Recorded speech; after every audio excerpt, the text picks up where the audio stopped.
Seja bem-vindo a mais um episódio do Pódio Doutor, o seu podcast em saúde. E aí, doutor Sidney? Fala, Moisés, tudo bem? Joia! Mais uma vez para você que está aí, uma gravação maravilhosa do Pódio Doutor, o seu melhor podcast de saúde.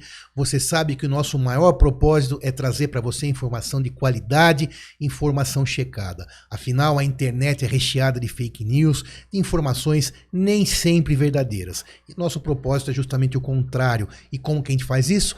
Trazendo aqui autoridades em cada uma das áreas que a gente abre aqui discussão. Siga-nos em todas as redes sociais, se inscreva no YouTube para que a gente possa continuar levando para você informação boa. Quem compartilha Pódio Doutor, espalha saúde.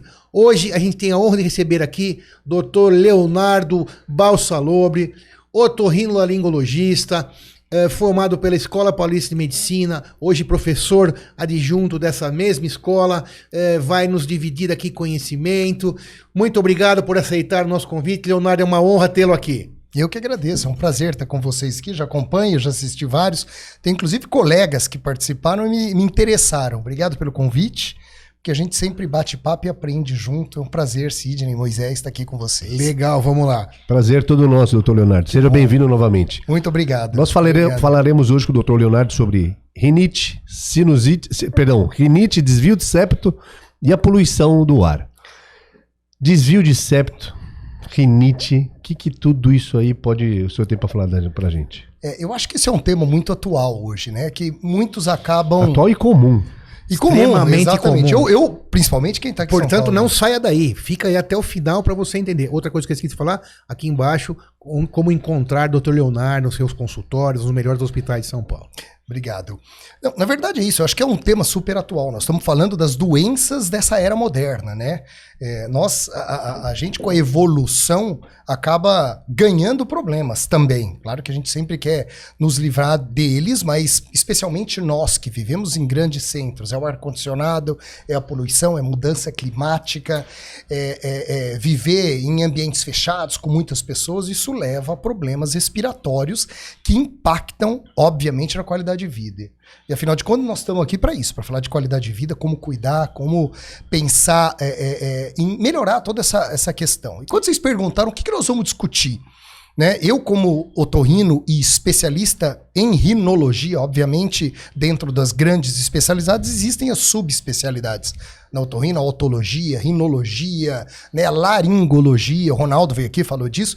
Eu sou rinologista. Junto lá da Escola Paulista, da Unifesp, eu estou hoje no departamento também de otorrinopediatria, mas tratando das vias aéreas superiores, especialmente nas crianças. E esse é um tema que eu gosto muito de falar, né? Qual o impacto da respiração nasal na qualidade de vida, desde as crianças até o adulto? Porque tem uns que têm desvio de septo, outros não. Vamos falar sobre tudo isso. Eu gosto muito de falar nesse tema. Outro dia me convidaram para um congresso. Leonardo, você gosta de falar de desvio de septo? Eu faço isso, é meu dia a dia. Corrigir desvio de septo, as carnes esponjosas, que são as conchas nasais aumentadas, pólipos nasais, sinusites crônicas. Mas, em especial, eu gosto de entender. E aí eu fui estudar. Por que nós temos desvio de septo? Antes, para explicar um pouquinho o que é o desvio de septo, né? O que é o septo nasal. Dentro da cavidade nasal, nós temos uma parede, bem na linha média aqui, né? Que é feito por uma parede osteocartilaginosa, 2 ossos e uma cartilagem mais para fora, que divide a nossa fossa nasal em 2 grandes cavidades. Cavidade nasal direita e esquerda. Pois bem, o ideal é que esse septo seja reto. Mas se a gente pegar e tomografar, todo mundo que passar na rua, eu vou encontrar desvio de septo em mais da metade deles. Primeira coisa que é importante a gente entender, nem todo desvio de septo é cirúrgico, né? É difícil você achar aquele septo reto como uma régua. Mas é visível o desvio de septo? Externamente, a grande maioria não. Né? A não ser que ele seja um desvio que a gente chama caudal muito externo, onde a gente olha as narinas, vê uma assimetria e percebe que esse septo O septo, então, é a divisão. Só para quem está ali assistindo, então é a divisão aqui que divide o seu... Lá dentro do nariz. O seu nariz. E ele se insere aqui nessa columela, nessa porção externa do nariz aqui, né? E vai lá para dentro. Agora, se a gente estudar, nós seres humanos somos os únicos mamíferos que temos desvios de septo, e isso é interessante porque eu gosto de dizer que isso é parte da nossa evolução. Entenda, se a gente pegar os primeiros mamíferos, primeiro aqueles mamíferos e a evolução da espécie dos mamíferos para os primatas, para os macacos, a gente percebe que nós dominamos o mundo, os seres humanos, né? Por quê? Porque nós somos inteligentes, pelo tamanho do nosso cérebro. Mas isso houve uma mudança no esqueleto crânio-facial de nós humanos. Nosso cérebro foi crescendo e a nossa maxila foi hipodesenvolvendo. Por quê? Porque nós somos inteligentes. O que é hipodesenvolvendo? Foi diminuindo, né? Então, se você pegar os primatas, os primeiros macacos, eles tinham uma maxila muito grande. Essa maxila, dentes, porque eles precisavam comer, rasgar carne. Você tinha que mastigar aquilo lá. Por quê? Porque meu cérebro era pequeno. Conforme a gente começou a ficar mais inteligente, eu percebi que eu podia fazer uma lança, eu matava o antílope, eu conseguia rasgar essa carne, aí eu podia bater e até usar o fogo para deixar essa carne mais mole. Então, aos poucos, o nosso cérebro, o nosso esqueleto, o nosso crânio, né, onde o nosso cérebro tá, foi crescendo e a nossa maxila foi diminuindo. Eu não preciso de tantos dentes, aquele canino grande que você pega um gorila, por exemplo, tem um canino gigante. Por quê? Porque ele não pensa como a gente. Então, isso é importante. Nós ganhamos, então, um neurocrânio muito grande e perdemos a nossa maxila. E aí entra o nariz na história. Quando eu tenho uma maxila muito grande e um cérebro lá para trás, eu tenho espaço para ter um nariz. Então o meu septo ele senta por cima da minha maxila, o meu cérebro tá lá para trás e eu não tenho um problema de tamanho. Tanto é que o nariz do macaco, se você pegar, ele é aberto, ele é mais verticalizado mais e achatado. Ele tem espaço mais achatado para trás. Ele tá sentado na maxila. Com esse endocrânio crescendo e a nossa maxila, a mordida, diminuindo, o nariz foi obrigado a ser jogado para fora da cara, do rosto. Todos nós, quais animais têm esse nariz jogado para fora? Só nós, seres humanos. Alguns mais, né? Não vamos entrar nesse mérito. Já né? passou alguns milhões na frente da evolução. Exato, ele já tá bem na frente. Se você quiser ouvir. Ou ele é aquele elo perdido. Ele já veio, Einstein, já tá na relatividade. Já tá lá na frente. Mas só tem tamanho, a gente vai falar sobre isso. Não funciona muito bem, não. Que o nariz grande externo quer dizer que ele é bonito. Mas continua essa história incrível. Mas é isso. Incrível. Então, isso é um paradoxo da evolução. Porque quando você fala em evolução, o que você imagina? Melhorar. Claro, eu pego meus problemas, jogo de lado e eu só pego o que é bom. Né? Darwin tentou explicar isso. Seleção da espécie. Aquele fraquinho, manco, bom, esse bicho, esse passarinho que nasceu com uma árvore, não vai, esse cara morre. E por quê? Porque eu vou, né, usando a evolução da espécie, mas nós ganhamos um problema, que é o desvio de septo. Porque o septo começa a crescer tendo a base do crânio e a maxila pequena e o nariz jogado para fora. E ele muitas vezes não tem espaço para crescer. Dado que nós temos dois ossos e uma cartilagem, o próprio crescimento dessas estruturas sem ter muito espaço acaba levando a esse desvio de septo. Pois bem, e aí entra a grande questão. Qual o problema de eu ter um desvio de septo? A princípio nenhum. Né? Dependendo da posição, da magnitude dele, se ele é mais para frente, mais para trás, ele pode ser assintomático, mas muitas vezes ele te dá sintoma. O grande problema, que eu gosto de explicar isso para os pacientes, é que esse sintoma não é da noite para o dia. Não é diferente daquele cara que tem um desvio de septo traumático. Digamos que o cara caiu, pá, bateu o nariz, quebrou o septo. Pô, esse cara vem no consultório no dia seguinte, desesperado. Doutor, ontem eu respirava super bem. Essa narina fechou, eu não tô respirando. Diferente do desvio de septo, que vem acontecendo pelo crescimento facial. Vai deixando, vai acostumando. Exatamente. Vai se adaptando e nem vai percebendo. E não vai percebendo. E chega um momento onde você começa a intercalar momentos de respiração nasal e oral. Entenda, gente. A gente precisa respirar pelo nariz. Tá errado respirar pela boca. Isso eu gosto de chamar atenção. Inclusive das mães. Porque as mães falam, doutor, às vezes ele tá de boquinha aberta, às vezes ronca. O bebê pequeno. O pequeno, e conforme vai crescendo, 5 anos, 10 anos, a criança precisa respirar bem pelo nariz. O tempo todo. Sempre. A respiração pela boca está errada. E eu posso enumerar aqui muitos motivos e o porquê que tá errado respirar pela boca. Nós precisamos respirar pelo nariz. Primeiro, um desenvolvimento do terço médio da face da maxila é estimulado pelo fluxo de ar. Então, aquela criança que não respira bem pelo nariz, ele tem alterações craniofaciais que nós vamos pagar o preço lá na frente. Olha isso. Mas quais alterações, por exemplo? Principalmente da maxila. A gente começa a ter uma face alongada, aquele lábio evertido, uma língua hipotônica para fora, a criança baba e aí ela tem uma maxila trésica. Se você olhar a maxila, e isso os ortodontistas estão vendo isso de noite, eu recebo crianças de ortodontista, é o seguinte, eu ponho o aparelho, só que eu não consigo, ou seja, se essa criança não respirar bem pela boca, não tem aparelho ortodôntico, respirar bem pelo nariz, não tem um aparelho ortodôntico que expanda essa maxila e faça a criança respirar bem. Tá entendendo? E aí você tem mordida cruzada, você tem alterações, né?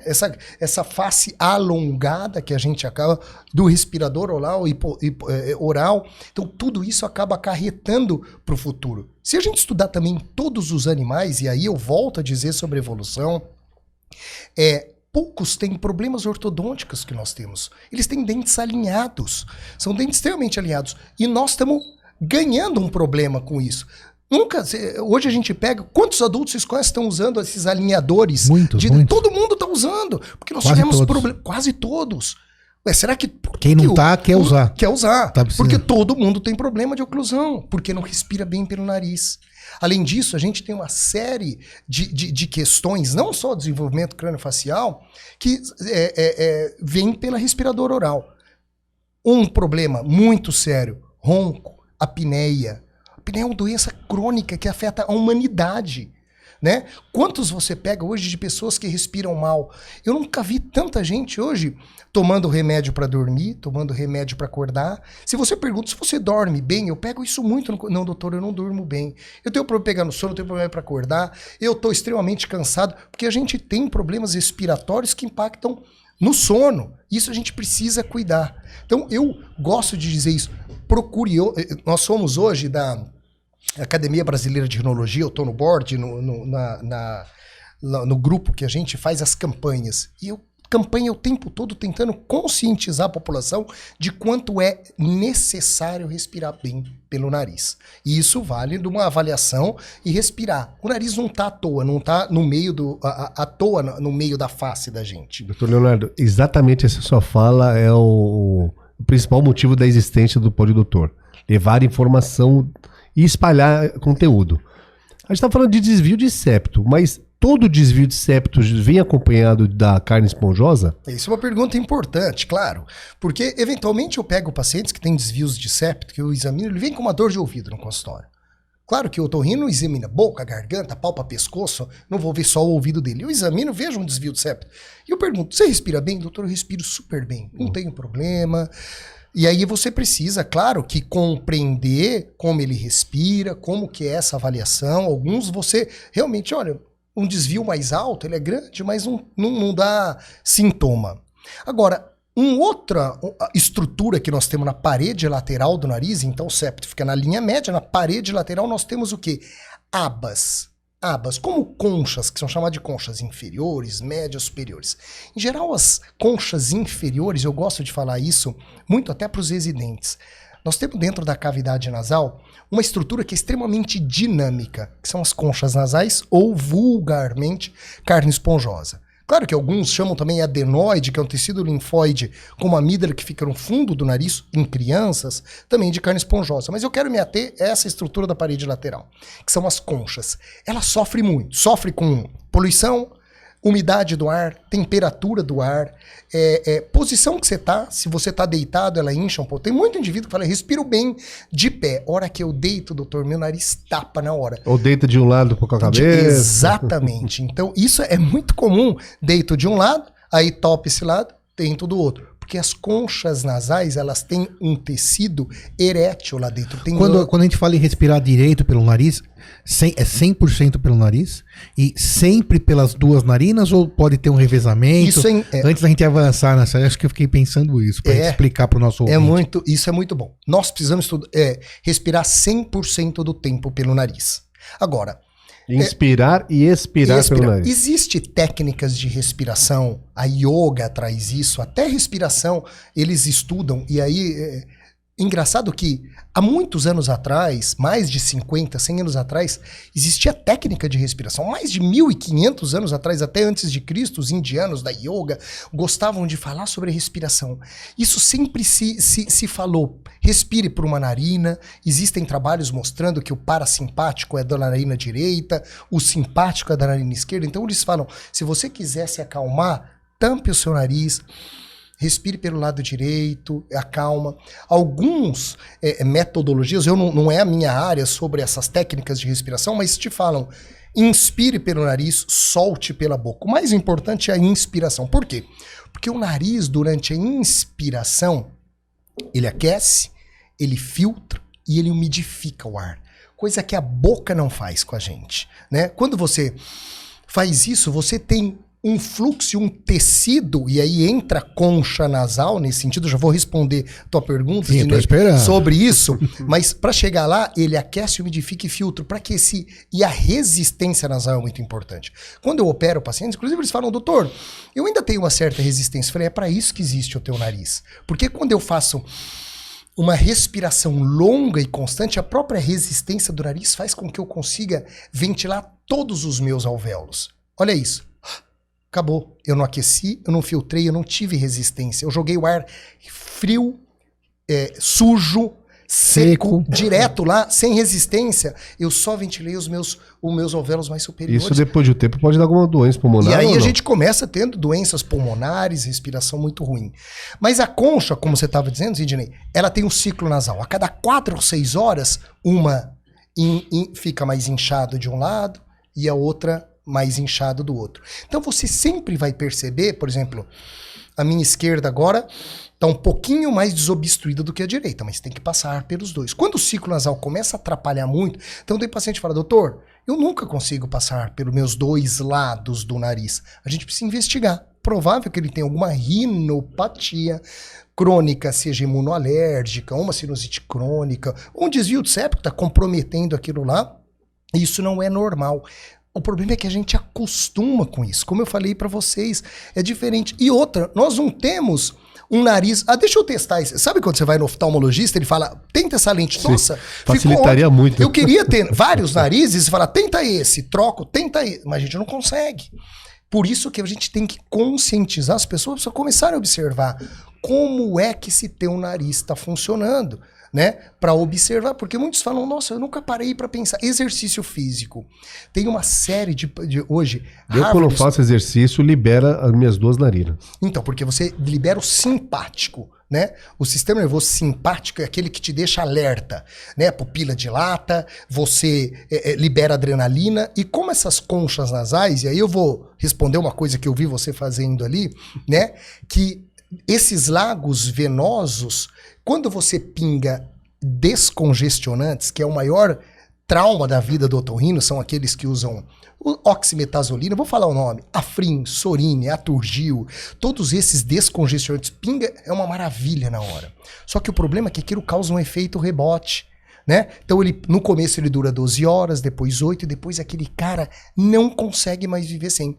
Por isso que existe essa história que, esse remédio vicia, hein? Verdade, ele causa uma rinite medicamentosa. Ele faz uma vasoconstrição que deveria ser natural quando você faz teu exercício. Então ele libera para você respirar melhor e ventilar melhor. O problema é que a gente fica viciado nesses descongestionantes. Quem não sofre de adenoide ou desvio de septo ou carne esponjosa, que deve ser a carne esponjosa e adenoide, pelo que entendi, são as mesmas coisas. Na verdade, não. Quem não sofre e usa congestionante, vai ficar viciado descongestionante. Fica viciado também? Fica porque você acaba pingando aquilo lá que acaba levando uma inflamação crônica, ele muda o epitélio. E aquela concha que deveria fisiologicamente aumentar, diminuir. Sabe que uma das teorias, por que existe o ciclo nasal, que a gente chama isso, de aumentar e diminuir de cada lado? Eles falam que é pra você tá dormindo de um lado, a cada 4 ou 6 horas ele dá uma obstruída, sem você perceber, você vira do outro. Isso é para evitar escara. Outros para você ventilar melhor um lado, e eles falam que quando você expira mais de um lado, você ventila melhor o hemisfério contralateral. Tem uma série de trabalhos mostrando isso. Tem um autor muito interessante que escreveu, ele, na verdade, eu sugiro esse livro para todo mundo que puder ler, chama Respire. eu vou lembrar o nome do autor, depois eu mando, a gente coloca no Instagram, James Nestor, se eu não me engano é James Nestor, e ele é americano, e ele estudou só a respiração. E esse livro dele é maravilhoso, que ele fala exatamente disso, o impacto negativo do cara que respira pela boca. Aí ele foi em Stanford, ele e um outro colega, e junto com um médico que a gente até conhece, um otorrino de lá, ele falou assim, vamos começar a estudar isso? Ele sempre respirou bem pelo nariz. Aí esse cara falou, então tá bom, nós vamos por 2 semanas enfiar 2 plugs de silicone dentro do nariz desses 2 caras. Um é jornalista e o outro gosta de mergulho em profundidade. E eles ficaram por 10 dias com 2 plugs de silicone só respirando pela boca. E aí o cara media glicemia, ele via o sono dele, ele fazia com uma pequena polissonografia, oximetria, estresse, frequência cardíaca, pressão arterial, fazia exercício. O resultado a longo prazo é inacreditável. Quando comparado a esses 10 dias que o indivíduo, que era um cara normal, só respirou pelo nariz, o nível de estresse, a pressão dele subiu, a oximetria caía, ele teve inúmeras apneias, coisa que ele não tinha, fadiga, diminuição de concentração, eles tentavam fazer exercício, era péssimo. Aí 10 dias depois eles repetiram exatamente a mesma rotina dele, tirando os plugs e respirando normalmente pelo nariz. Então hoje a gente está estudando muito isso, essa questão e esse impacto da respiração nasal para a qualidade de vida. E aí, respondendo a sua pergunta, no fundo do nariz, a natureza colocou a adenoide, que é um tecido linfóide. Por quê? Porque a criança, o bebezinho, ele nasce, digamos assim, zerado do ponto de vista imunológico. Não tem ele recebe no leite da mãe e depois aos poucos ele vai se expondo a alérgenos, vírus, bactérias na escolinha. Quem tem filho pequeno sabe que é colocar na escola é otite atrás de otite, sinusite, amidalite. E a natureza colocou no fundo da boca as amígdalas e no fundo do nariz a adenoide, porque a criança vai entrando em contato com tudo isso por boca e nariz. Essa adenoide, a tendência dela, depois de uma certa idade, 5 a 8 anos, ela regride, porque acabou o estímulo. A criança já fez a memória imunológica, as amígdalas também. Só que algumas vezes, por uma série de fatores, que não vale a pena a gente entrar aqui, ela pode não evoluir adequadamente. E isso tapa a respiração, causando uma série de problemas também. Ronco, apneia do sono, problemas de respiração, como a gente falou, né? Então a adenoide é esse tecido linfóide que eu tenho certeza que você não tem. Adultos, a não ser que tenha algum problema muito sério imunológico, podem ter hipertrofia de adenoide. Mas nós adultos não, só as crianças menores, isso tende a evoluir. Quando a gente fala de carne esponjosa, especialmente nos adultos, são as conchas nasais, ou os cornetos nasais, que são essas abas laterais que ficam na parede lateral do nariz, que aumentam e diminuem dependendo dos estímulos, e que a rinite é um principal fator de aumento delas. Então aquele cara alérgico e que ele está exposto, por exemplo, à poeira doméstica, porque entendam, aqui no nossa cidade, em São Paulo, nós não temos aquela rinite clássica que a gente vê nos países temperados, da chuva polínica, que a gente fala da rinite sazonal. O cara passa bem 9 meses e começa a chuva polínica, muda. Então, lá nos Estados Unidos, Canadá, Japão, eles já começam a usar o corticoide tópico 1 mês antes de vir a mudança de temperatura. Nós aqui não temos essa rinite. Essa rinite não existe. Do Paraná para cima, no Brasil, não existe essa rinite. A rinite, ela é a rinite da poeira doméstica, do ácaro e do pó, da poeira, de tudo isso que nós temos aqui hoje. E é durante o ano inteiro. Né? Por isso que a gente fala, limpa o travesseiro, não deixa a cortina, tira o tapete, aspira tudo. Nada de carpete, nada de bichinho, de pelúcia. É isso que a gente tenta evitar. E esse estímulo, esse ácaro, todos os dias entrando pela via aérea e irritando aquela mucosa, leva a um aumento. Né? E esse aumento, uma vez identificado, a gente trata clinicamente. Lavagem nasal, que eu acho que nós vamos querer discutir, spray nasal de esteroide, de corticoide, que é extremamente seguro. Nós temos uma série deles todos os dias, lavo o nariz, o sprayzinho, para desinflamar essa concha. Uma vez que eu desinflamo ela, não as gotinhas, aquelas não desinflamam, muito pelo contrário, dão um alívio imediato, mas depois dão um efeito rebote lá na frente. Leonardo, você estava falando, a gente está falando aqui sobre a respiração nasal, você falou também sobre a criança, e acho que também bastantes mães estão nos assistindo com os filhos pequenos, Moisés também que está com filho pequeno, né? Sim. O que a respiração bucal num bebê, né, já que você estava falando sobre essa parte anatômica, essa respiração bucal, que a mãe percebe que o bebê está lá no berço com a boca aberta, respirando pela boca, isso aí chega a causar uma alteração anatômica nesse adulto? Como que você falaria sobre isso? Olha que interessante, CJ. Os bebês, os recém-nascidos até 6 meses de idade, eles são respiradores exclusivos nasais. Pela anatomia da laringe, a laringe dele é muito alta. Se você tampar o nariz de uma criança, de um bebê, ele não consegue respirar pela boca. Pela anatomia, isso é muito interessante, né? Então, eles são exclusivos nasais, eles precisam respirar até 6 meses. Depois muda, essa laringe desce e ele consegue respirar pelo nariz. Mas essa tua pergunta, como a gente falou já, é isso. A respiração oral impacta negativamente em todo o desenvolvimento crânio-facial, isso até os adultos, e aí nós vamos pagar o preço até hoje. Isso é turma toda colocando Invisalign, com mordida cruzada. Tem gente que tira dente, não tá cabendo os dentes na boca das pessoas. E como que faz então? Já pode tratar na criança desde o começo? Detectou a respiração precisa bucal. Procurar um otorrino. Meu filho tá roncando. Não é certo a criança roncar. Ninguém é certo roncar. Não é certo, não nem pode. Criança, nem um adulto. Exato, a gente precisa investigar por que eu tô roncando.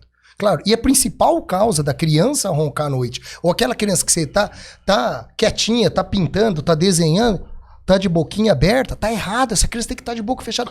O ronco não é normal, nem mesmo quando tá extremamente cansado ou de barriga cheia? Existe o ronco que a gente chama um ronco habitual. É aquele indivíduo, hoje eu trabalhei o dia inteiro, vocês que fizeram aqui, entrevistaram desde as 8 da manhã todo mundo, tá extremamente cansado, aí eu vou jantar tarde, aí eu vou tomar eventualmente aquele vinho meu, vou dormir de barriga pra cima, você vai roncar. Essa noite em especial, ter roncado essa noite, tudo bem, ou depois, eu tô muito cansado, o que a gente não pode é roncar todas as noites, achar que é normalizar aquele ronco, e muitas vezes acompanhado de apneia todas as noites. Ou ronco de barriga pra cima e quando vira pro lado, para de roncar. A tendência é melhorar, né? Porque a gente tira o efeito da gravidade na mandíbula. Porque por que as pessoas roncam mais de barriga para cima? Quando a gente aprofunda o sono, especialmente no sono REM, existe um relaxamento muscular. E aí toda a musculatura da faringe, especial da mandíbula, fica muito mole. Com a posição da cabeça, a mandíbula cai, a base da língua fecha ali. E é a hora que você ronca dessa forma. Aí tua esposa dá aquela cotovelada, fala vira de lado que você tá roncando. Aí você melhora porque você tira esse efeito. Mas agora você acabou de avalizar o que é feito em mim. Não é? Que você carimbou a minha... o nosso, né, Moisés? Isso faz parte... Agora ela tá falando lá, viu como é que é? Mas tá certo. Porque, na verdade, a mulher, como sempre, ela tem que estar junto nessa questão de levar a pessoa pro tratamento. Então, é hora de levar seu marido pro otorrino, porque nunca... Como o Dr. Leonardo falou aqui brilhantemente, uma coisa é você roncar uma vez por mês, eventualmente, quando passou da conta na comida, ou jantou tarde, ou tomou um vinho com os amigos, que você bebida, ou trabalhou demais, extremamente cansado, é uma coisa. Agora, roncar todo dia. Acho que independente da intensidade desse ronco, tá errado, tá respirando mal. Então dá para investigar, mas deixa o Dr. Leonardo falar sobre isso. Como que vai investigar esse ronco, já que estamos falando sobre isso? Isso. E aí a primeira coisa que a gente... E é engraçado que geralmente quando ronca, vem a mulher junto, né? Se o cara tá roncando. E aí você fala, qual o problema? Ele fala, eu vou falar. E você fala, já tô entendendo. Eu não consigo dormir, já entendi tudo. A gente investiga desde como que é essa noite, história, que horas vai pra cama, fragmenta muito o sono, levanta muito pra urinar. Isso acontece quando você respira pelo nariz, inclusive à noite, normalmente, né? Durante a noite a gente tem que secretar um hormônio, que é um hormônio que a hipófise libera, que chama um hormônio antidiurético. Pra quê? Pra que ele avisa teu rim, fala, para de filtrar, porque esse indivíduo tá dormindo, e ele não precisa, ele vai dormir, ele vai descansar, ele não pode acordar pra ficar fazendo xixi. Olha o que acontece. Quando a gente respira muito pela boca, a nossa perda de água é muito maior, resseca muito mais a nossa boca. Você como o nariz não dá esse feedback para tua hipófise, você para de liberar hormônio antidiurético, levanta para fazer xixi, para tomar água porque tua boca tá assim, você fragmenta teu sono, então tá tudo muito ligado, né? Então a gente faz esse interrogatório no paciente. Você levanta muito para ir ao banheiro? Como que é teu sono? Você sente que ele é um sono de qualidade? Não, doutor, eu acordo extremamente cansado. Eu acordo quebrado, parece que eu durmo 8 horas, mas parece que eu não dormi nada. Isso é um sinal de que esse indivíduo provavelmente, além do ronco, porque assim, o ronco só por si só, ele é um problema social, vamos dizer aqui. Se eu só roncar, você é entre o marido e a mulher. Pronto, pode dividir a cama, dar um plug de ouvido pra mulher, né?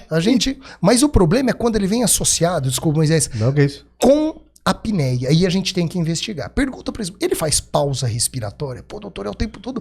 Parece que o cara vai morrer na minha frente. E é isso que acontece. Esse é o grande problema. Aí a apneia é uma doença muito pior, porque o impacto dela é muito maior. Aumenta a chance de AVC, de hipertensão, né? Se eu pegar 100 indivíduos que têm apneia e 100 indivíduos que não têm apneia, seguramente esses 100 vão ter muito mais doença crônica do que os outros que não têm. E esses aparelhos que estão sendo comercializados e até divulgados de uma maneira frequente, não sei se é frequente para mim, mas aparece, borrachas para colocar no nariz, espécie de uma máscara, um elástico segurando a boca para dormir de boca fechada. Só para fazer um gancho antes também, a gente continuar, para ficar claro para o nosso colega que está ouvindo, talvez, assim, você está falando mais da questão de dormir, da musculatura ficar mais relaxada e obstruir a garganta.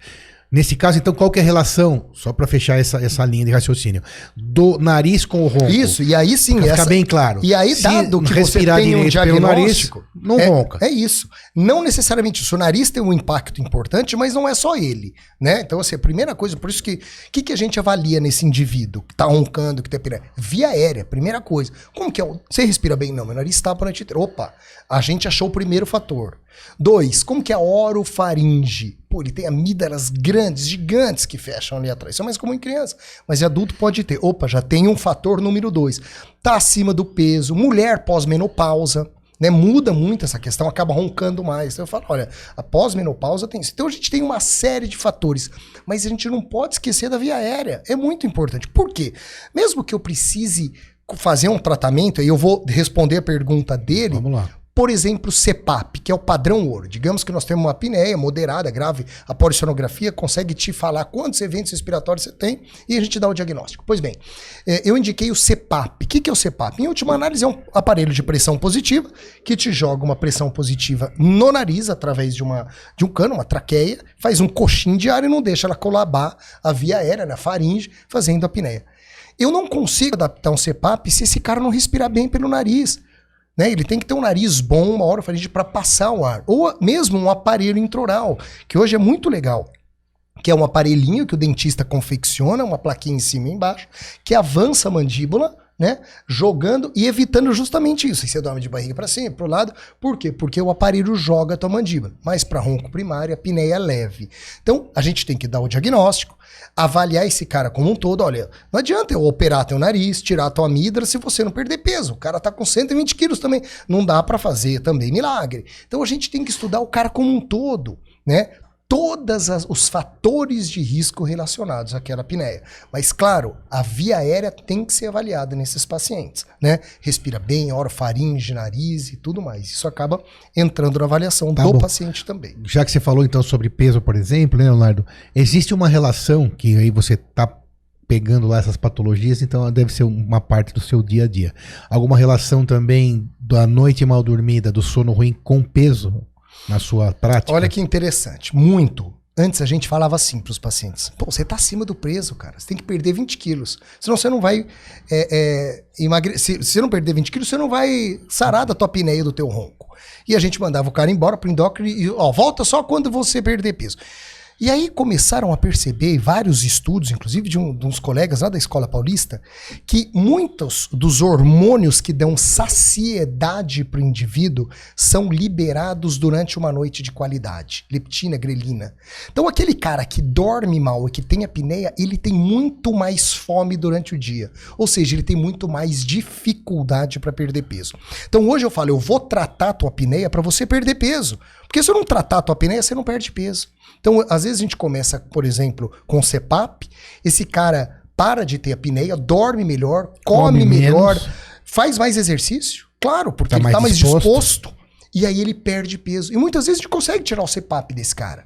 Então ele usou por um período de tempo, que é um aparelho de pressão positiva, CPAP, e aí ele perdeu peso, respira melhor, opera o nariz. Então, toda essa visão. E você tem que explicar para o paciente. E esse que o Moisés falou, esse CPAP mais... Na verdade, mais não é um portátil. Então, eu já vi uns Sim. dilatadores de válvula nasal, umas queixeiras. não Isso, essas queixeiras. Essas queixeiras. Olha, isso para a apneia, Pode ser até eventualmente... perigoso. Pode, claro, com certeza. Porque ele fecha a boca, deixa respirando exato, pelo ele nariz. não vai só- mudar. E aí você pode sufocar e tudo mais. Então, assim, não existe trabalhos mostrando que esses retentores, essas queixeiras vão curar a apneia. O que a gente sabe é, perineural hoje tem muita tecnologia nova, Alguma hora deve surgir alguma coisa mais... Exato, eles uma estão coisa falando hoje, menor, tá né? chegando no Brasil, mas os americanos já estão usando os estimuladores do nervo hipoglosso, né? Como um desfibrilador do coração, você coloca no subcutâneo, pega o hipoglosso, que é um nervo que inerva toda a musculatura da faringe.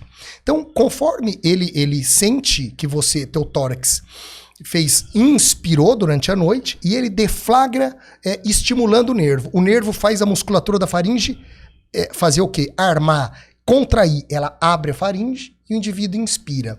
E aí ela relaxa. Então, esses estimuladores de nervo hipoglosso já estão, hoje o FDA já aprovou, deve chegar para o Brasil em breve. Então tem muita coisa nova para a apneia do sono. A medicina o tempo todo evoluindo, graças né? a Deus é o conforto. A ideia é essa. A ciência vai buscando o conforto e uma hora chega até Isso, o usuário final. Agora, tem muita coisa que você achava que era as mil, né? Que pudesse. Não, pronto, acabou o problema. E você vê que a longo prazo, tinha uma cirurgia, muitos faziam, que falavam, olha, vai melhorar, eventualmente, trazer um pouquinho da língua, um avanço de gênio glosso, que parece que a longo prazo não tem tanto resultado quanto se achava que poderia ter. E a lavagem nasal também, que já tem muitas discussões, tem muitos vídeos na internet sobre isso. Essa pergunta é muito legal. Como que ela atua, como funciona nessa dinâmica toda aí de nariz, de respiração?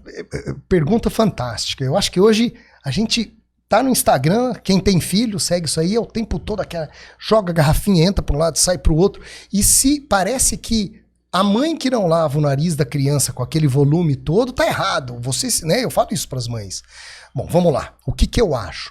A lavagem, eu vou dizer melhor. A umidificação da cavidade nasal é muito importante. Ela deveria ser feita todos os dias, especialmente para gente que vive nessa cidade, né? A gente está exposto ao ar-condicionado, ao edifício que ninguém sabe se estão limpando bem, né?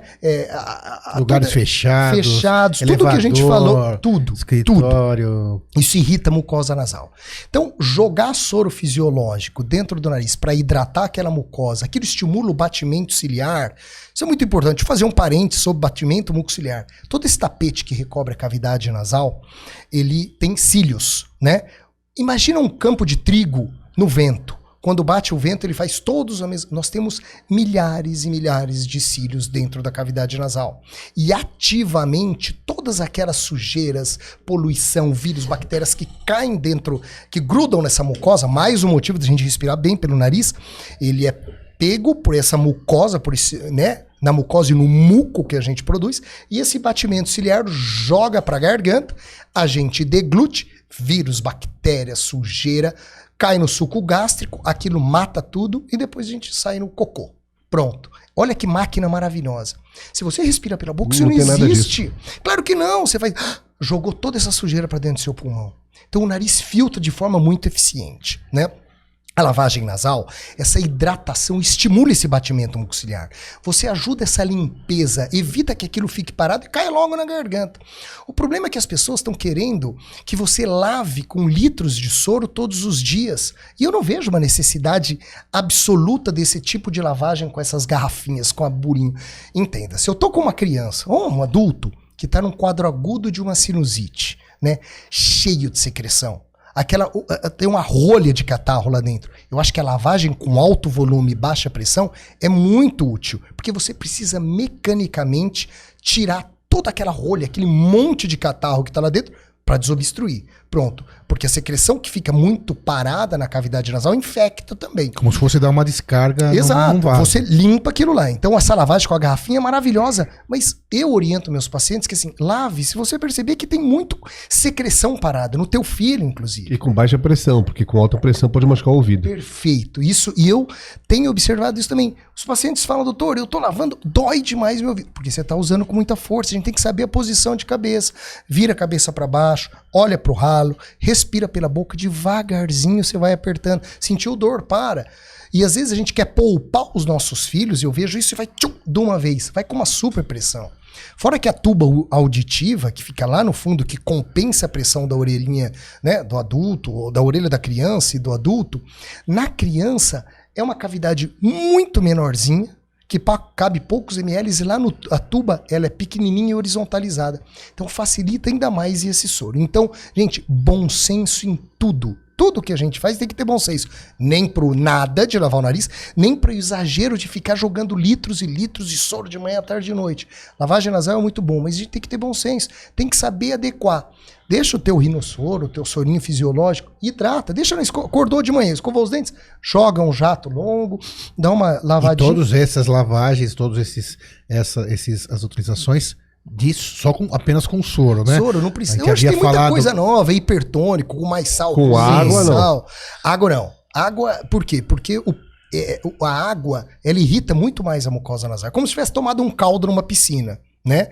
O soro, ele tá exatamente na osmolaridade da nossa célula nasal. Não, mas eu falei até também para não pensar nos naturgios. Não, isso de jeito nenhum. Esses descongestionantes. Tem algumas coisas, uns trabalhos hoje, mostrando, por exemplo, xilitol. Vocês sabiam que estamos jogando muito xilitol dentro do nariz? O xilitol é um adoçante. Um adoçante para uso culinário. Exato. Né? E olha que interessante o que acontece. Descobriram que o xilitol ele é bacteriostático, bactericida, diminui a proliferação de vírus, e descobriram isso principalmente, se não me engano, foi na Guerra do Vietnã. Acabou o açúcar lá. E as crianças adoçavam o que podiam e tudo com xilitol, que é o que eles tinham lá. E aí foram ver essas crianças todas com os dentes maravilhosos, eles não tinham cárie. Quando foram, mas por que essas crianças não têm cárie? A hora que viram, eles só comiam xilitol.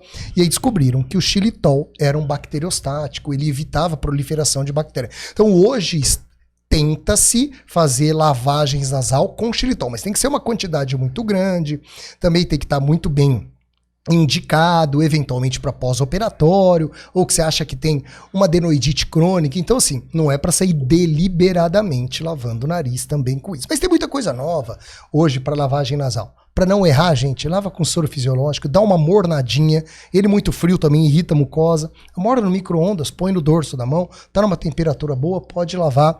Mas, de novo, esse monte de volume eu acho que só deve ser usado quando você tiver muita secreção que você precisa limpar efetivamente. Por que quem tem desvio de septo ou carne esponjosa, quando lava com soro fisiológico, piora, entope cada vez mais?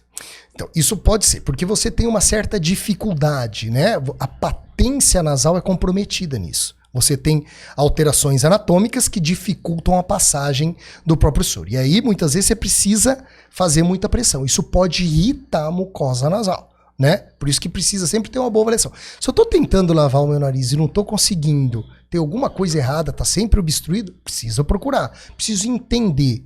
Eu acho que aqui mais é a conscientização de que não... Exatamente. Exato. A gente tem que conscientizar a população, porque a gente está pagando o preço de normalizar a respiração oral. Né? É isso que quando vocês me perguntaram, o que nós vamos falar? Eu falei, eu tenho percebido, antes os povos antes gostavam tanto de uma boa respiração nasal, como você faz? Você pega estudos até para aqueles mariners que eles fazem um padrão de respiração quadrado, eles falam, inspira 4 segundos, segura 4 segundos, expira 4 segundos e segura mais 4 segundos, enquadrado. Porque isso tudo tranquiliza, diminui frequência cardíaca. Então, a gente precisa... A yoga também tem. A yoga trabalha muito desse padrão de respiração. Precisamos respirar bem pelo nariz. E aí o desvio de septo é isso. Pensa que é uma parede, que ela tá torta e ela acaba... Entenda que se um lado ela está obstruída, a gente tem um lado côncavo e o convexo desse desvio. E isso causa mecanicamente um problema. E aí é cirúrgico. E aí, se tiver sintomas clínicas, é aquele cara que não está respirando bem, que você avaliou, o tratamento é cirúrgico. Eu não tenho um remédio que pega uma cartilagem e um osso que estão torto e coloca ele reto. E hoje a cirurgia evoluiu muito, né? Aquela cirurgia que dava um pânico, dizia, o que a gente mais ouve no consultório? Doutor, desvio de septo volta, né? Quantos de nós já ouviram? Pô, o cara já operou 2 vezes. Porque a técnica melhorou muito. Hoje, com o advento da cirurgia endoscópica, e hoje a gente faz com cirurgia endoscópica, com a câmera que entra dentro do nariz, você consegue avaliar melhor, é menos invasivo. Antes se quebrava o osso. Hoje a nossa tendência é remover certos desvios, eventualmente reinserir a cartilagem, dar ponto, fazer um diagnóstico melhor, tomografia é muito mais fácil de conseguir hoje. Quantos daqueles pacientes que falavam, doutor, meu primo ficou 2 dias com um tampão gigante. Hoje a gente não deixa tampão, a não ser que fuja o controle de algum sangramento, até o tratamento, além do desvio de septo, das conchas, porque muitas vezes a gente acaba associando a diminuição do volume da concha. Eu não posso, aliás, é um crime tirar a concha toda do nariz. A natureza não colocou à toa essa estrutura lá dentro. E a gente pega pacientes que foram... Eu gosto de até falar extirpados, tirado uma estrutura, e o cara tá sofrendo hoje, porque a cavidade nasal virou um buraco grande e perdeu aquela função. Então aquele cara que fala, meu nariz, eu operei o meu septo, a minha carne esponjosa, eu puxo o ar e não sinto o ar passar. Por quê? Problemas de que se tirou demais, a gente tem que manter aquela estrutura. A gente tem neurônios e terminações nervosas na parede dessa concha que te dá um feedback da respiração. Respirar pelo nariz é prazeroso. Né? Se você não tem isso, você perde essa sensação do ar. É que nem a história do Vic Vaporub. O Vic Vaporub, sabe aquele que você fala, vamos respirar para desobstruir o nariz? Ele não desobstrui nada, absolutamente nada. Só que ele estimula essas terminações nervosas do frio. Então o teu cérebro fala, olha, tô respirando melhor. Mentira, você não tá respirando nada melhor. Ele tá enganando o teu cérebro. Quando você sente aquele cheiro do Vic, que ele é o mentol, né? Ele estimula essas terminações e o teu cérebro fala, opa, meu nariz está melhor. Mentira.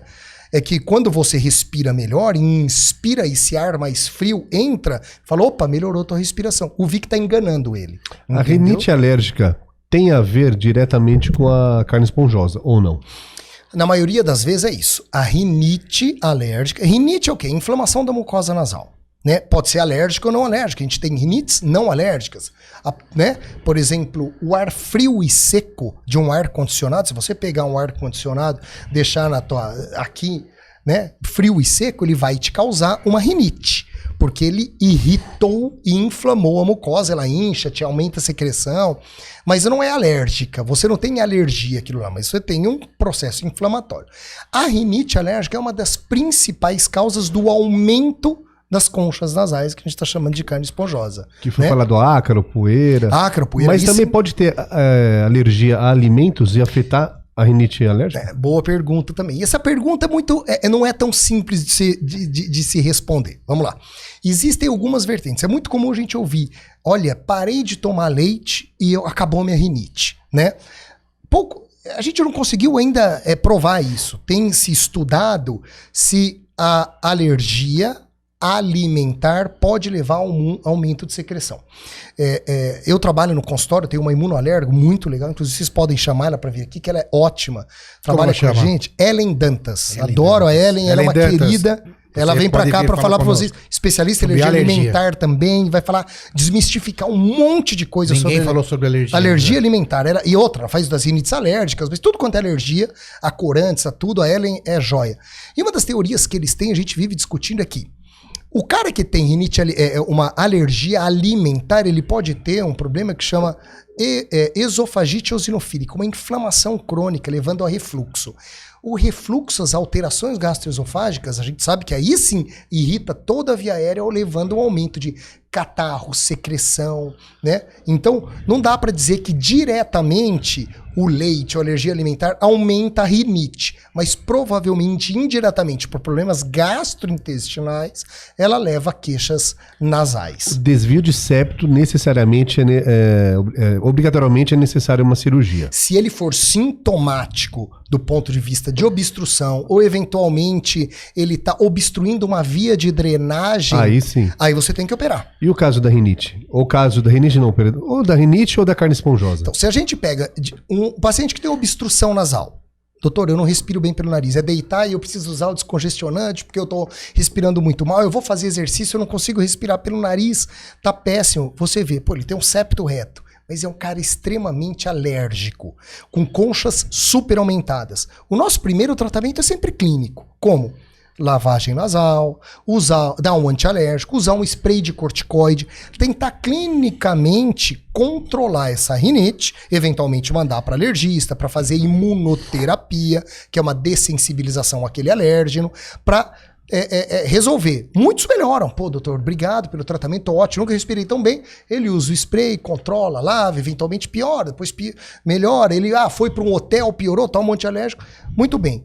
Se você não conseguir clinicamente controlar essa alergia, ele mantém uma hipertrofia da concha, a cirurgia, que é a turbinoplastia ou turbinectomia, diminui cirurgicamente o volume dessa concha, ganhando espaço dentro da cavidade nasal. Então elas se interpõem. Às vezes a gente consegue só clínico, outro clínico cirúrgico, outro só cirúrgico. Então depende muito de cada indivíduo. Mas é uma cirurgia aberta? Não, é toda cirurgia. Hoje a gente faz tudo endoscópico, né? É uma cirurgia que demora 1h15. O indivíduo opera interna de manhã. Eu só faço em hospital. Anestesia geral ou não? Com anestesia geral é muito mais seguro, venosa total, toda por dentro do nariz, não fica roxo, não fica inchado, não deixa tampão. E no final do dia, em geral, esse paciente vai embora para casa. No mesmo dia? No mesmo dia. Você operou de manhã, não sei o que na endoscópia. Cirurgia, cirurgia endoscópica, né? Não é uma rinoplastia. Nós estamos falando de uma cirurgia funcional. Corrigindo o desvio de septo, diminuindo o volume de concha, eventualmente algum seio da face que esteja bloqueado, entendeu? A gente ventila melhor também nessa questão. Leonardo, aí em relação ao adenoide, né? Você estava falando dessa dinâmica onde a criança, então, todo ser humano, na verdade, tem essa adenoide na parte da orofaringe. Na transição do nariz com a garganta, né? Que mesma coisa da amígdala lá no fundo da garganta, que são, na verdade, como se fossem primeiras barreiras em relação a uma infecção, em relação a uma bactéria, um vírus. A criança vai para a escola e essas estruturas têm uma hipertrofia. Exato. Né? E aí você tem toda aquela lenda, aquele mito sobre operar, não operar. Numa linha temporal, até quando esperar... Até frase de música, assim. Mas como funciona clinicamente? Qual o limite? Qual é a indicação cirúrgica de adenoide? De adenamidalectomia. Que a mãe fica desesperada, bom, né? Sim, sim. Porque muitas têm a noção que a informação, que é o diamante de tudo isso, é o diamante da vida, né? Da prevenção e tal. Elas têm a noção que não, temos que operar, vamos operar para melhorar a vida dessa criança, tirar a amígdala. Qual que é a sua... Mais uma vez, a gente tem que individualizar cada criança. Isso sempre na medicina. Sempre. Eu aprendi com um professor que fala... Uma boa cirurgia vem de uma boa indicação. Se a gente indicar bem e souber treinar, nós vamos fazer bem e cuidar dos nossos pacientes. Perfeito. Né? Então, assim, em geral, se é aquela criança muito pequena, antes de 2 anos de idade, que não entrou na escola, a nossa tendência é tentar não operar. Então, usar tratamento, lavagem nasal, spray, segurar. Menos de 2, né? Porque ela ainda está precisando daquele tecido linfóide para fazer a tua memória imunológica. A partir daí, 2, 3 anos, já entrou na escola, já ficou doentinha e está apresentando sinais de respirador oral, roncos noturnos, apneia do sono, alterações já da maxila, criança que baba, que você vê que tá irritada, que tá dormindo mal. Descartou as outras opções. Exato. Você já tentou o tratamento clínico e você vai pra cirurgia. Pô, mas a grande pergunta dos pais, doutor, pera, você tá tirando tecidos linfóides que a natureza colocou ali para fazer uma barreira para ele. Nós fizemos um trabalho lá no Hospital Edmundo Vasconcelos com os nossos residentes, alguns anos atrás, e estudamos como ficavam os anticorpos, vamos usar a palavra assim, as imunoglobulinas. Olha que interessante. Pegamos 2 grupos. Crianças pequenas, operadas de adenamidalectomia. 1 mês depois da cirurgia, caíram os anticorpos. Ou seja, ela realmente ficou um pouco... Com a defesa um pouco pior. 3 meses depois, os anticorpos aumentaram muito mais do que era no pré-operatório. E nós fizemos, então assim, inicialmente, quando você tira no primeiro mês, a tendência é que ele cai um pouquinho pelo trauma cirúrgico. Mas depois de 3 meses, a criança já está melhor do ponto de vista imunológico do que ele estava antes. E respirando bem. Respirando bem, claro, porque a respiração nasal, você tirou um problema que ele tinha, né? E é mecanicamente. E nós usamos um grupo controle de criancinhas com fimose. Então era procedimento igual, com a mesma medicação pós-operatório. Será que não é a cirurgia que causa? E aí mostrou que não. O grupo controle mostrou que não mexe, né? Nessa questão. Então, qual que é a nossa conclusão desse trabalho? A cirurgia de adenomidalectomia não piora a imunidade da criança. Muito pelo contrário. Muitas dessas têm trabalhos hoje mostrando que lá na adenoide, essas crianças que ficam muito doentes acabam fazendo uma reserva de biofilme. As bactérias se juntam em volta da adenoide, elas colonizam cronicamente, fazem uma membrana que o antibiótico não chega. Então aquela criança está constantemente catarrada por uma contaminação ou por uma reserva de biofilme na própria adenoide. A hora que você tira, limpa, e hoje, diferente do que se fazia antes, que a gente... Isso que eu ia falar. Qual é a técnica hoje? 100% endoscópico também. Antes, na minha residência, como que eu aprendi isso? Colocava abridor de boca, palpava aquela adenoide, as cegas, pegava cureta, raspava, pegava uma gase traumático, no dedo, eu lembro. super traumático. Passava ali, acho que saiu tudo. Cruento. Enfiava um monte de gase para parar de sangrar e pronto. Hoje a gente entra com microdebridador, sob visão direta endoscópica, tira toda a adenoide, pega um cautério que aspira e cauteriza e faz essa hemostasia, que é o controle de sangramento. Também interna de manhã consegue... Não, e criança interna de manhã, 45 minutos ou 1 hora de cirurgia, amígdala com adenoide, final do dia vai embora para casa. Complicação, claro que tudo claro que da médica tem complicação, mas hoje é quase zero, né? Hoje se você fizer um bom pré-operatório, operar num hospital bom, com um anestesista que você confia, é quase zero, é isso que a gente quer. Eu costumo dizer que cirurgia de adenoamígdala não pode dar errado. E quando vai embora para casa nesse mesmo dia, no dia seguinte, quanto tempo para voltar e para escola?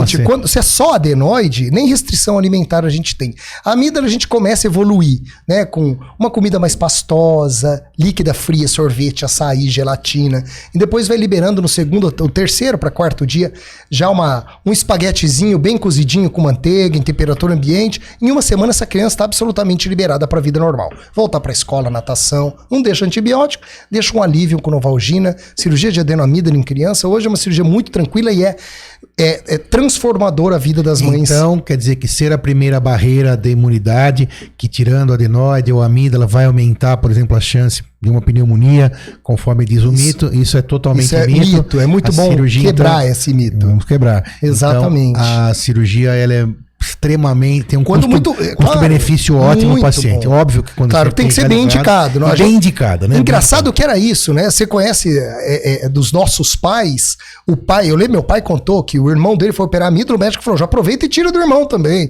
Então assim, se operava deliberadamente a adenoamígdala. Aí já não é bem indicado. Aí não é bem indicado. Concorda? Então, claro, assim, quando você conseguiu avaliar e você usa hoje, a gente tem uma série de endoscópios e vê adenoide, tenta um tratamento clínico e essa criança está sofrendo, a gente precisa, por quê? Reestabelecer a respiração nasal dessa criança, melhorar o sono, a qualidade de vida, né? Muda muito. E o prejuízo, se caso isso não seja resolvido, nós vamos pagar pro resto da vida. E o exercício físico? Aqui a gente, na verdade, por enquanto, 100% dos episódios, o exercício físico de alguma forma entrou de maneira veemente, né? Então a gente não teve nenhum episódio, desde síndrome de ovários policísticos, que nós tivemos no episódio, o exercício entra como um coadjuvante do tratamento, até doença de Crohn.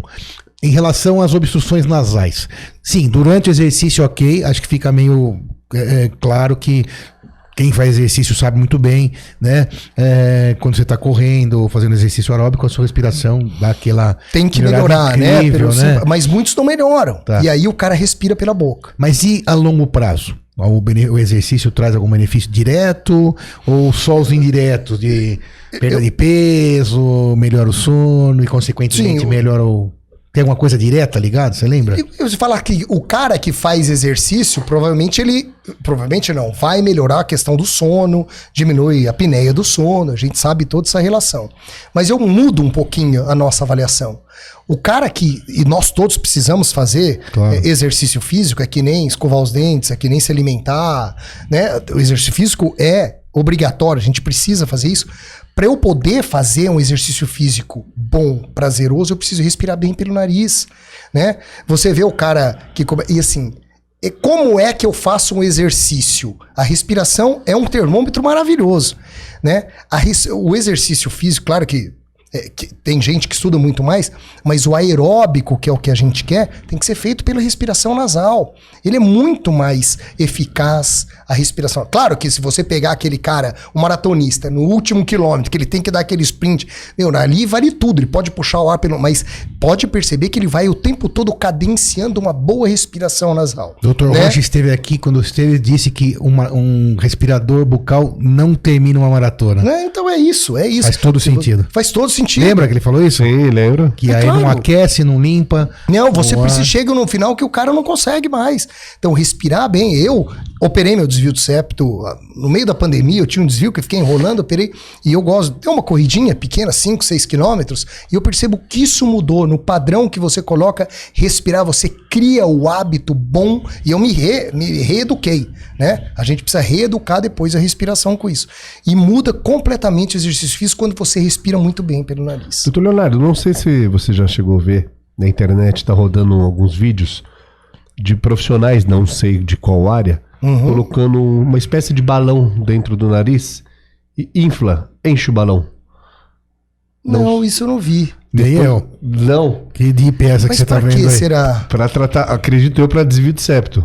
Melhorar algum tipo de respiração, mas é muito impactante. Tipo, a pessoa sente uma dor muito grande na hora, depois fala que melhorou. Eu sei que existe a sinuplastia com balão, a gente já fez algumas cirurgias, que a ideia era você identificar um orifício de ventilação e drenagem de um seio obstruído, você entrava com um balãozinho ali, ele dilatava aquele seio, aquela drenagem, na verdade, não um seio, mas sim o ósteo, o orifício de drenagem, e aquilo reestabelecia a ventilação e drenagem. Direto na narina, coloca um balão lá pra dentro, murcho, um balão desse tamanho e enche. Isso é um trauma, isso pode fraturar o septo nasal, causar um sangramento que o cara tem que correr, porque ele deve fraturar o septo nasal. Não façam isso em casa. Mas para isso quem está aqui, para contar o que existe e explicar direitinho.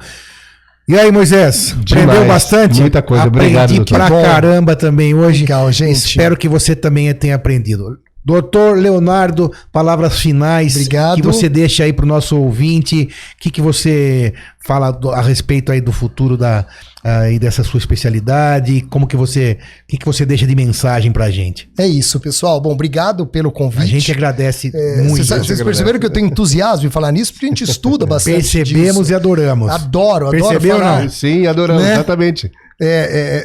Me entusiasma estudar e aprender, e eu acho que é isso. A gente hoje busca a medicina tá aí, que é essa medicina, a medicina da qualidade de vida, que a gente precisa, né, estuda para isso, para minimizar problemas, para maximizar a qualidade de vida, o sono, né, a respiração, e esse convívio que a gente tem no dia a dia na melhor qualidade de vida. Nós, otorrinos, estamos aí para poder trazer isso para todos os nossos pacientes. É um prazer poder falar com você. Sensacional. Quem quiser encontrar o Dr. Leonardo, vai estar aqui na descrição. Sorte de todos os pacientes que o tem como médico. Legal. Obrigado, Moisés. Obrigado. Obrigado, grande Leonardo. Obrigado você. Até a próxima. Valeu. Obrigado vocês também que nos ajudam aí por trás das câmeras. Obrigado. Obrigado, pessoal.